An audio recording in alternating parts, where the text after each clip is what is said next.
All right, this last module, we're going to talk about how do you keep a personal benchmark of your own character and your own courage.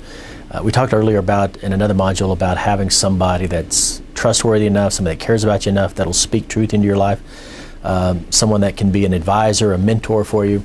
And that's very important, but you can't always talk to them every single day. There's things happen, and I told you about the mentor that my wife and I had that told us about our daughter. Well, he has since passed away, and so I don't have him anymore.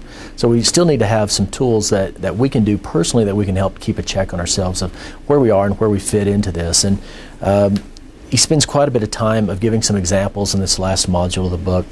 And I think it is important to be able to have some tools to do that. And so we're going to work through some of those in this module. You're going to work those, list some of your character flaws, some of the things that are going on with you in your life, and be able to put those on paper and put them into a format that we can start to make some decisions from, and also start to gauge where we are personally in this process. So it's important to be able to have those tools to be able to gauge where we are. Are you always honest with yourself? I mean, I try to be. But one of the things he puts at the end of this book that I think is extremely as important is, what is our motivation?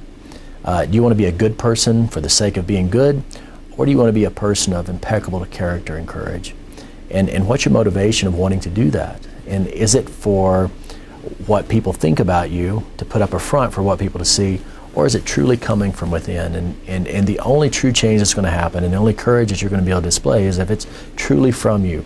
Because if you're just putting on that show to impress someone, what's the chances that that's real and that's sincere, and that you're actually going to be able to portray that to other people in a very real and meaningful way? Absolutely not. And it's going to definitely contradict your core values, and the whole system is going to break down. So I challenge you in this last module is to define your motivation. I go to the gym every single day and work out. What's the motivation for that? My main motivation is not out of vanity and not for me to look good, which I don't, it's not working, I understand, but it's for my boys.